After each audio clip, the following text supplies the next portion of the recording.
পায়ের সাথে সাথে আপনার আমার প্রস্রাবের রাস্তা, পায়খানার রাস্তা দুইটাই বিচ্ছিন্ন হয়ে যায়। আমার শরীরে প্রায় 52 ব্যাগ রক্ত লাগছে। এই গল্প সুমনের। সুমন একজন শারীরিক প্রতিবন্ধী।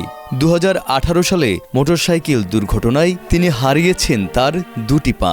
এই দুর্ঘটনা কেড়ে নেয় তার স্বাভাবিক জীবনও। জীবন মৃত্যুর সন্ধিক্ষণে দাঁড়িয়ে তখন তার সামনে ছিল কেবলই অজানা ভবিষ্যৎ। অজানা এই ভবিষ্যতের পথে সুমনের জীবনের কঠিনতম পথচলা শুরু। চলাচলের জন্য সুমন ব্যবহার করছেন 3 চাকার বিশেষ ধরনের একটি ইলেকট্রিক বাইক। এই বাইকই এখন তার পা। প্রতিদিনের কাজ, যাতায়াত সবকিছুতে তার প্রধান সহযোগী এখন এই 3 চাকার বাহন। আমার 2018 সালে আমি একটা বাইক অ্যাক্সিডেন্ট করি। 10 চাকার রেডিমিক্স যে গাড়িগুলো, ওগুলো আমার পেছন থেকে আমাকে মেরে দেয়। তারপরে আমি রাস্তার উপরে পড়ে যাই। পায়ের সাথে সাথে আপনার আমার প্রস্রাবের রাস্তা, পায়খানার রাস্তা দুইটাই বিচ্ছিন্ন হয়ে যায়। সেগুলো আবার আলাদা বিভিন্ন জায়গায় বিভিন্ন হসপিটালে নিয়ে অপারেশন করা লাগে, আবার জায়গা মতো সেট আপ করতে হয়েছে। প্রায় 2 বছরের মতো আমি বেডে ছিলাম আর কি। তারপরে আস্তে আস্তে সুস্থ হই। দুর্ঘটনার কিছুদিন আগেই পারিবারিকভাবে বিয়ে করেছিলেন সুমন। বউ তুলে আনার আগেই নেমে আসে তার জীবনে এমন দুঃসহ সময়। জীবনের এমন কঠিন মুহূর্তে অনেকেই ভেঙে পড়েন, অনেকের আবার সম্পর্ক ছিন্ন হয়ে যায়। কিন্তু সুমনের জীবনে ঘটেছে ঠিক উল্টোটা। তার স্ত্রী তাকে ছেড়ে যাননি, বরং হয়েছেন তার শক্তি, সাহস আর কষ্টের সঙ্গী। সুমনের অক্ষমতার এই কঠিন সময়ে স্বামীর হাত ধরে দাঁড়িয়েছিলেন একেবারেই নিঃশর্তভাবে। বিয়ে বলতে কি কাবিন হয়েছিল, উঠেও আমরা আনি নাই। তো আপনার ওই 1.5 মাস পরেই আইসা পড়ছে। যখন যে শুনছে যে অ্যাক্সিডেন্ট করছি, তো অ্যাক্সিডেন্টের খবর শুনেই আপনার হসপিটালে চলে গেছে।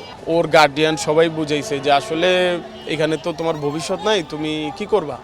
তো বলছে যে না, আসলে ভবিষ্যৎ আর নাই বা আছে এটা আমার দেখার রয়েছে। আমি যাকে পছন্দ করি বা যার সাথে আমার রিলেশন হয়েছে বা সম্পর্ক হয়েছে, আমার বিয়ে হয়েছে, আমি ওনারে নিয়ে থাকতে চাই। তো আমার যে ওয়াইফ, ও মোটামুটি আমাকে ভালো সাপোর্ট করছে। ও তখন থেকে আমাকে খুব পাশে ছিল, আমার খুব পাশে ছিল।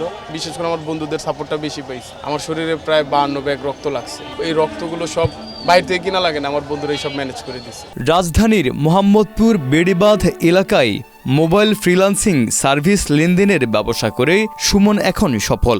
2 পা নেই তার, কিন্তু থেমে নেই তার জীবন। 6 সদস্যের পরিবারের হাল ধরেছেন তিনি। 4 বছর বয়সী একটি কন্যা সন্তানও আছে সুমনের, যার হাসি সুমনের প্রতিদিনের সবচেয়ে বড় শক্তি। এই ব্যবসা হচ্ছে আমার ঘটনার পরে। আগে আমার মনে করেন আমাদের গাড়ির বিজনেস ছিল।